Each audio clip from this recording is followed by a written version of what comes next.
Hello and welcome to another installment of Naughty Zoot Presents.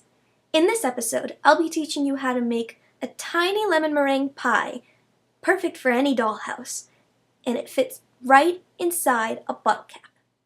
These are the colors that you will need: translucent, tan, white, yellow, orange, and a hint of green. These are the colors that you will need for the yellow pie filling. This is for the crust, and this is for the fluffy meringue on the top. You will need this tool, a bottle cap, a sharpened pencil or a toothpick. Take these colors and mix them thoroughly. When you're done, you should have a color that looks like this. Then take this and flatten it out inside the bottle cap. Position your clay in the bottle cap and firmly press it into place. Make sure that it's leveled by the time you're done and that it's wedged into nearly all the grooves. This will help it secure its spot so it doesn't fall out later. Now make 8 balls, 7 of the same size and 1 slightly larger for in the center. Arrange the 7 white balls in this formation. Then put the large one in the center so it looks like this. Now take your nub tool and start gently pressing down the edges so it looks more like it's been plopped there. Continue this all the way around so that it's flattened and secured on the edges. When you're finished, the outer edges of your white balls should look like this. Continue this action by smoothing out the outer edges of the inner ball. At this point, they should begin to look less like individual balls and more like a mass of fluffy whip topping.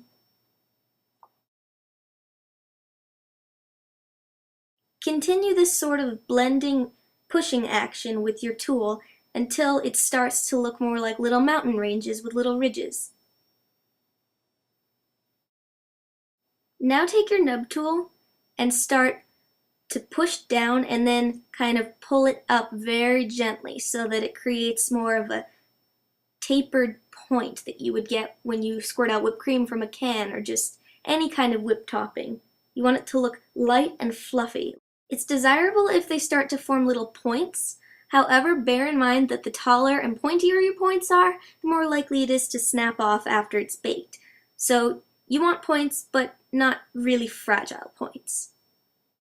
Now take your nub tool and start blending the yellow part with the edges of the white.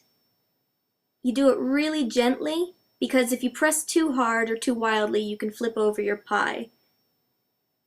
Continue this step until your pie looks something like this. Take your ball of tan clay and start rolling it out like so. Make sure that you get it nice and thin, but not thin enough to break. You want it to be thick enough to go around the rim, but not too thick so that it covers up any of the yellow.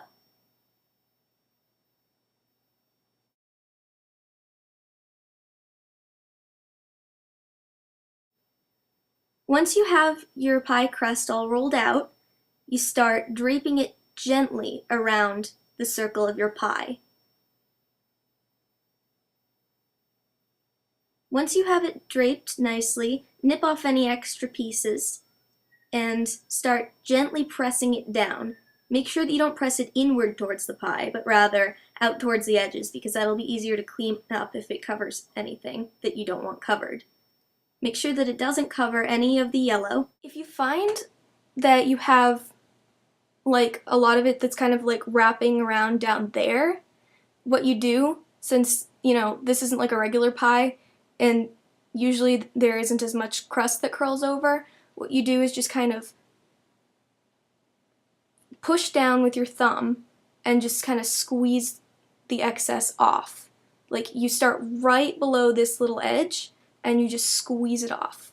And like it might get stuck in some of the ridges and you just get in there with your fingernail and just clean that up so it's a nice, clean, thin pie rim. Now that you've cleaned off most of the excess crust, it's time for the finishing touch. Take your pencil and just press down gently, as if it were a fork on the edge of a regular pie. Just repeat that pressing action all the way around till it looks like that. Now your tiny pie is ready to go in your clay oven. I'd like to stress again that you should always, always, always have a separate cooking station so that you don't contaminate any of the food that you actually eat.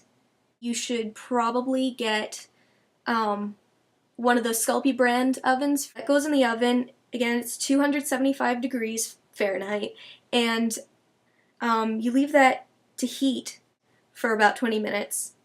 Then on my oven, because it's a specific clay oven, it goes ding when it's ready, and then you put your tray full of tiny things in for, I'd say something about this size would take like 5 minutes, and if you have a whole tray full, maybe increase it to the suggested time of 20. So I would say leave it in there. When the time is up and it goes ding, then just let it sit there and cool, because especially if it's like winter or just cold in your house, if you pull it out too soon, then it will react to the colder temperature and it will start to crack, and you don't want that. So just let it gradually get used to the temperature change before you do anything with it. Stay tuned for part 2, where I teach you how to paint the finishing touches on your little tiny meringue. I'm Nutty Zoot, and thanks for watching.